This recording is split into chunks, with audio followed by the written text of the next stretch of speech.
आपने देखा ये मंजर, यकीनन देखा होगा, क्योंकि कल से मीडिया और सोशल मीडिया पर यही मंजर दोहराए जा रहे हैं।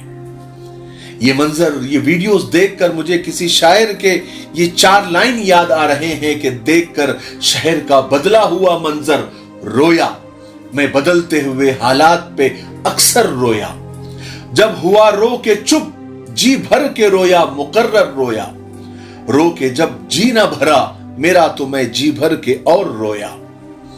सियासत हालांकि मेरा मैदान नहीं है, लेकिन इंसानियत, इंसाफ मेरा मैदान है। हर एक का होना चाहिए। जहां भी जैसे भी ना इंसाफी और जुल्म होता है, अत्याचार होता है, तो चुप रहना उस जुल्म को बढ़ावा देना हो जाता है। क्योंकि मेरा मानना यह है कि आजकल जो बुराइयां है, जो जुल्म है, अत्याचार है, नाइंसाफियां है, वो सिर्फ बुरे लोगों की वजह से नहीं है, बल्कि अच्छे लोगों की खामोशी की वजह से है।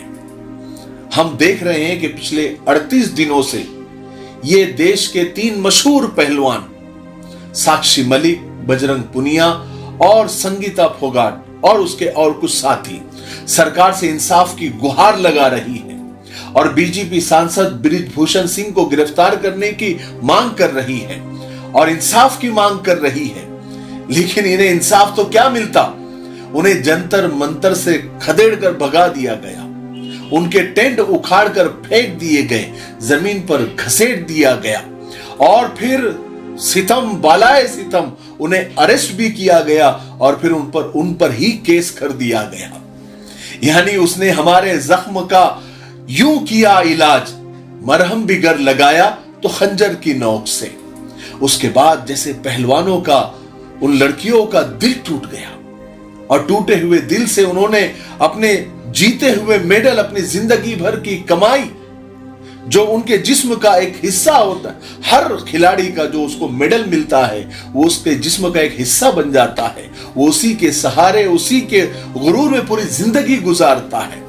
उन्होंने ये मेडल गंगा में बहाने का दिल बना लिया, क्योंकि दिल इतना टूट गया था।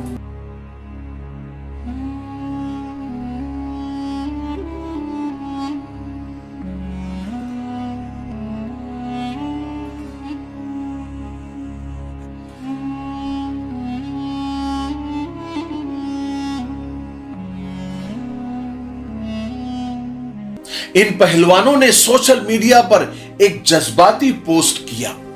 उन्होंने कहा कि वजीर आजम ने एक बार भी 37 दिनों में उनकी खबर तक नहीं ली, एक जुमला तक नहीं कहा। इसलिए हम बड़े दुखी हैं, क्योंकि जब हम मेडल जीत कर आए थे तो वजीर आजम ने हमारे साथ सेल्फी ली थी, हमें देश का गौरव बताया था। अब हमें ऐसा लग रहा है कि जैसे इस मुल्क में हमारे लिए कुछ नहीं बचा। हम उन लम्हों को याद कर रहे हैं जब हमने ये मेडल जीता था, और अब ऐसा लग रहा है कि हमने क्यों जीता, हम इसे गंगा में बहाने जा रहे हैं।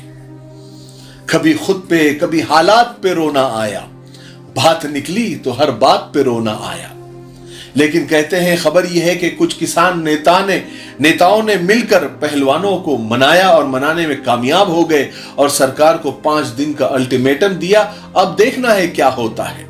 लेकिन कमाल की बात है, कमाल की क्या कहूं, शर्म की बात है, शर्म से डूब मरने की बात है कि इतना बड़ा इशू चल रहा है, इतना बड़ा मसला चल रहा है और ये 37 दिनों से ये देश के मशहूर, ऐसे नहीं कि कोई आम आदमी, बल्कि मीडिया तो आम आदमी की भी आवाज होती है, लेकिन ये इतने मशहूर पहलवान, इतने बड़े गोल्ड मेडलिस्ट और इतने मेडल लाने वाले देश के लिए, देश का नाम पूरी दुनिया में रोशन करने वाले 37 दिनों से धरने पर बैठे हैं, लेकिन मीडिया पर उसकी कवरेज ना के बराबर है।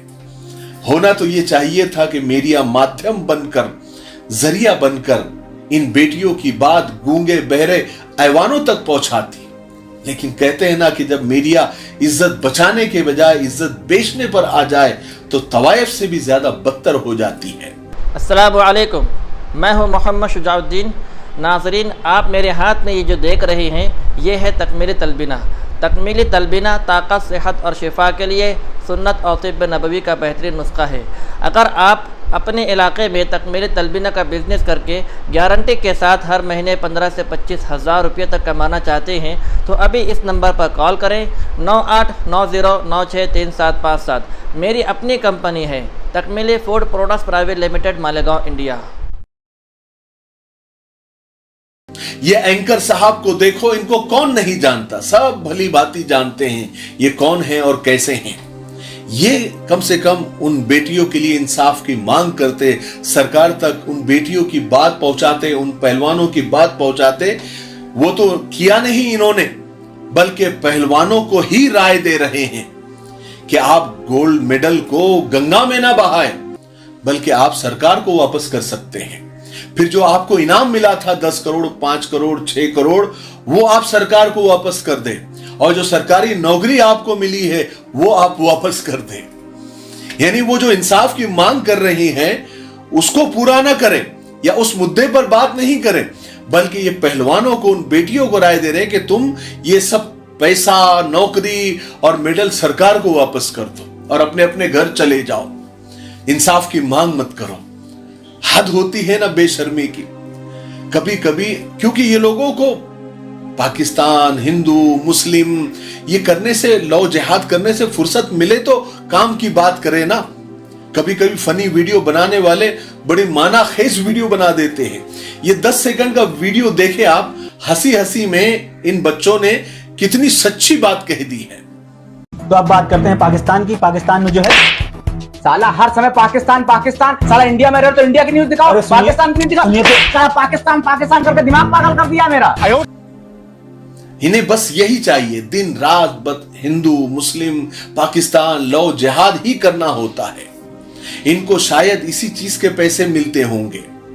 हमें ये सब देख के ऐसा लगता है, अरे वो कहां है वो लोग जो हिंदुओं की बात करते थे, हिंदुओं की हित की बात करते थे, हिंदू बेटियों के लिए हमेशा आगे रहते थे, दंगा फसाद करते थे, तोड़फोड़ करते थे, वो भी सब गायब है, गूंगे बन गए हैं, उनके मुंह में दही जम गया है। क्या उन्हें महीना भर से बैठी ये हिंदू बहनें, ये पहलवान नजर नहीं आ रहे हैं? जंतर मंतर पर बैठी सभी बेटियां हिंदू हैं, लेकिन ताज्जुब की बात यह है कि हिंदू राष्ट्र की मांग करने वाला एक भी व्यक्ति उनके समर्थन में नहीं आया। बजरंग दल, करणी सेना, हिंदू युवा वाहिनी, हिंदू महासभा, तमाम हिंदू संगठन जो हिंदू राष्ट्र की मांग करते हैं, तमाम हिंदू संगठन जो हिंदुओं के हक की बात करते हैं, तमाम हिंदू संगठन जो हिंदू को जगाने की बात करते हैं, ताज्जुब की बात है कि एक भी संगठन का एक भी व्यक्ति उन बेटियों के समर्थन में नहीं है। लेकिन यही संगठन यदि फिल्म का विरोध करना हो, भगवे का समर्थन करना हो, किसी विशेष व्यक्ति द्वारा भगवा पहने जाने पर विरोध करना हो, गो हत्या के नाम पर लिंचिंग करनी हो, प्रेमी जोड़ों को पार्क में पकड़कर पीटना हो, सिनेमा घरों में तोड़फोड़ करनी हो, तो सबसे आगे नजर आता है। कुल मिलाकर हिंदू को जगाने से तात्पर्य इतना है कि जो हिंदू मुस्लिम एकता है वो बनी ना रहे, हिंदू मुस्लिम के खून का प्यासा हो जाए, मुस्लिम हिंदू के खून का प्यासा हो जाए। वरना जो लोग हिंदू राष्ट्र की मांग करते हैं, क्या वो मेरी हिंदू बहनों को जंतर मंतर पर 1 महीने तक अकेला छोड़ते हैं? पता ये चला कि ये सब भाड़े के टट्टू हैं। इन टट्टुओं को जिस चीज का भाड़ा मिलता है और जितनी देर का मिलता है, ये उतना ही काम करते हैं, फिर घास चरने चले जाते हैं। इन पहलवान बेटियों पर भी वही घिसी पिटी कैसेट चलाई गई, यानी वही घिसे पिटे इल्जाम लगाए गए कि ये धरना अपोजिशन के इशारों पर चल रहा है। कोई कहता है कि इनके बातों से खालिस्तानी बू आ रही है, कोई कहता है कि बाहर से फंडिंग हो रही है, कोई कहता है कि षड्यंत्र है, साजिश है, वगैरह वगैरह। मैं तो ये सोच के कांप जाता हूं कि ये पहलवान, ये बेटियां अगर मुसलमान होती तो क्या होता। पहली बात तो ये कि जो इन पहलवानों के साथ 37 दिनों के बाद हुआ, वो 37 घंटों के अंदर ही हो जाता। इन्हें घसीट कर जेलों में ठूस दिया जाता, इन पर दहशतगर्दी के, देशद्रोह के बड़े बड़े इल्जाम लगाकर कब से जेलों की सलाखों के पीछे ढकेल दिया जाता और पता नहीं कौन से संगीन इल्जाम लगाकर सलाखों में डाल दिया जाता। और मीडिया के तो वारे नियारे हो जाते। मीडिया को तो ऐसा लगता कि क्यों रात दिन में सिर्फ 24 घंटे ही है, काश सिर्फ एक दिन एक रात में 48 घंटे होते तो हम बड़ी बड़ी जहरीली डिबेट करते और खूब चटखारे लेते। इससे यह पता चलता है कि ये फिरका परस्त लोग सिर्फ मुसलमानों के दुश्मन नहीं है, ये हर उस आवाज के दुश्मन है जो उनके खिलाफ उठती है। जो उनके खिलाफ आवाज उठाएगा, चाहे वो हिंदू हो, मुस्लिम हो, सिख हो, ये उनको सबक सिखा देंगे। हम तो दुआ करते हैं कि इन पहलवानों को इंसाफ मिले, जल्दी से जल्दी इन बेटियों को इंसाफ मिले और किसी के साथ नाइंसाफी इस देश के अंदर ना हो, क्योंकि बेईमानी पर तो हुकूमत चल सकती है लेकिन जुल्म पर कभी भी नहीं। मुझे उम्मीद है कि आज की वीडियो से हम सबको बहुत कुछ सीखने को मिला होगा। तब तक मेरे लिए, पूरी उम्मत के लिए, पूरी इंसानियत, पूरी मानवता के लिए और हमारे प्यारे मुल्क भारत के लिए और यहाँ की अमन, शांति, तरक्की, उन्नति के लिए खूब दुआएं करते रहें।